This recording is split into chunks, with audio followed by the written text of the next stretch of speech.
ओजिमा नमस्ते, स्वागत है आपका हमारे चैनल अमेजिंग ओजिमा साधक्स पर। तो आज हम आपके लिए जो नया आसन लेके आए हैं वो लेकर आए हैं वृक्षासन।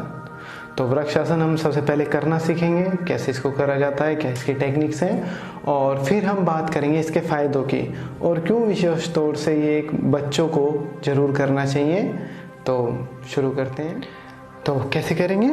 सबसे पहले एक पैर को उठाना है, एंकल को उठाना है और जो हमारा ग्रोइन पार्ट है इसके साथ टच करते हुए अपनी थाइस पर इसको टिका देना है। फिर इतना बैलेंस होने के बाद आपने दोनों हाथों को ऊपर उठाना है, दोनों हाथों को ऐसे मिलाना है आपस में और फिर पूरा स्ट्रेच करना है। हाथों को जितना ऊपर तक खींच सकें, आपके कंधे, आर्म्स और स्पाइन में विशेष ध्यान क्या रखना है, आपकी लोअर स्पाइन से अपर स्पाइन तक पूरी खींचनी चाहिए ऊपर की तरफ। हाँ, इनका एक एक जो वर्टेब्रीज होती हैं वो स्ट्रेच होंगे तो आपकी स्पाइन बहुत स्वस्थ रहेगी।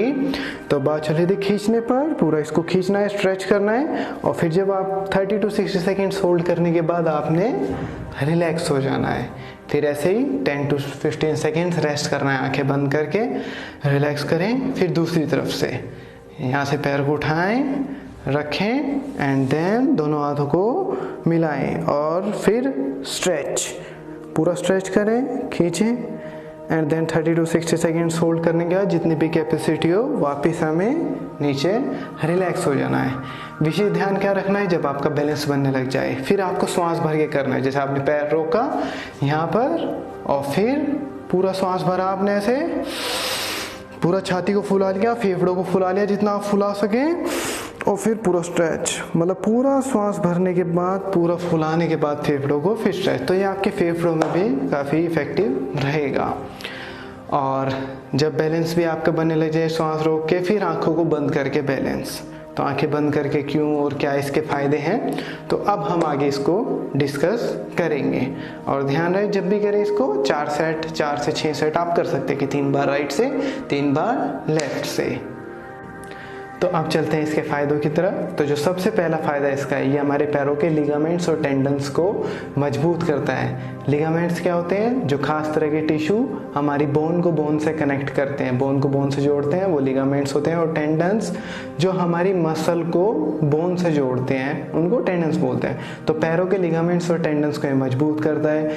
जिस पैर पे हम बैलेंस करते हैं उस पैर को पूरा हिप्स तक ये टोनिंग करता है और मजबूत करता है उसकी मसल्स को। तो नेक्स्ट जो है बच्चों को क्यों करना चाहिए और ख़ासतौर से बड़ों को भी, तो ये हमारे न्यूरोमस्कुलर कोऑर्डिनेशन को इम्प्रूव करता है। तो न्यूरोमस्कुलर कोऑर्डिनेशन क्या होता है, जो हमारा नर्वस सिस्टम है वो कैसे हमारी मसल्स को कोऑर्डिनेट करता है, इनसे कोई भी काम हमारे लेता है। मान लो पेन उठाना, बॉल को कैच करना या कोई भी चीज़ हो रही है उसके हिसाब से एकदम से हमारे बॉडी का रिएक्ट करना। खासतौर से स्पोर्ट्स में, फिजिकल एक्टिविटीज़ में न्यूरोमस्कुलर कोऑर्डिनेशन बहुत काम आता है कि आप जज कर पाएँ और अपने मसल्स को उसी तरह से काम में ला पाएँ। तो ख़ास तौर से बच्चे जो फिज़िकल एक्टिविटीज़ में काफ़ी एक्टिव नहीं हो पाते, कैच नहीं कर पाते, एक सीधी लाइन पे नहीं चल पाते, बॉडी में उनके बैलेंस नहीं रहता है ना, तो उनके लिए बहुत इफ़ेक्टिव। ख़ास तौर से बड़ों को भी ये प्रॉब्लम्स रहती हैं, तो उनके इस जो माइंड में और मसल्स में जो कोऑर्डिनेशन है उसको ये इम्प्रूव करेगा। साथ ही साथ बच्चों की और बड़ों की कंसंट्रेशन भी ये बढ़ाएगा। तो जो बच्चे पढ़ते हैं उनके लिए बहुत अच्छा आसन है, क्योंकि जैसे ही आप देखते हैं ऊपर बैलेंस करते हैं तो बैलेंस में आपको थोड़ी देर के लिए स्थिर होना पड़ता है, मीन्स स्टेबल होना पड़ता है। आपके विचारों की गति रुकती है।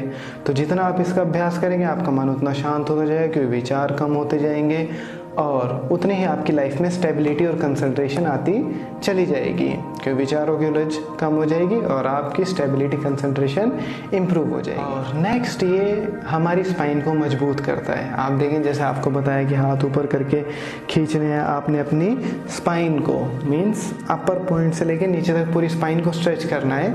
तो जो आपकी स्पाइन के वर्टेब्रीज हैं, तो जो पूरे स्पाइन के वर्टेब्रीज हैं, आम भाषा में कॉलम्स भी कह सकते हैं, जो हटी हुई कॉलम्स हैं, तो वो अच्छे से स्ट्रेच हो पाते हैं, वो फ्लेक्सिबल हो पाते हैं। तो उनके बीच में जो डिस्क रहती है वो भी अच्छे से मूवमेंट हो पाती है, जिससे हमारी स्पाइन फ्लेक्सिबल भी रहती है और स्वस्थ भी रहती है। तो जो भी कमर दर्द, स्लिप डिस्क के चांस हमारे काफ़ी कम हो जाते हैं। तो नेक्स्ट जो इसका फ़ायदा है वो मेनली लेडीज़ के लिए है। वैसे तो जेंट्स में भी होता है पर लेडीज़ में ज़्यादा देखने को मिलता है। ये पेल्विक इंस्टेबिलिटी को ख़त्म करता है। पेल्विक स्टेबिलिटी हमारी बॉडी में लाता है। तो पेल्विक इंस्टेबिलिटी क्या होती है? जो हमारा पेल्विक रीजन होता है, जो हमारे हिप्स से सैक्रम, जो हमारी रीढ़ का जो अंतिम छोर होता है वो, और प्यूबिक जॉइंट्स जो हमारे थाइस के जॉइंट्स होते हैं, थाइस बोन्स होती हैं, वो हमारी पूरी बॉडी को बियर करता है। वेट, पूरी बॉडी का जो वेट होता है वो इन तीनों चीज़ों पे रहता है, और ये तीनों चीज़ें आपस में लिगामेंट्स के थ्रू जुड़ी हुई होती हैं। तो क्या होता है, जब भी हमारा कोई ज़्यादा स्ट्रेच हमारे इस पार्ट पे पड़ता है या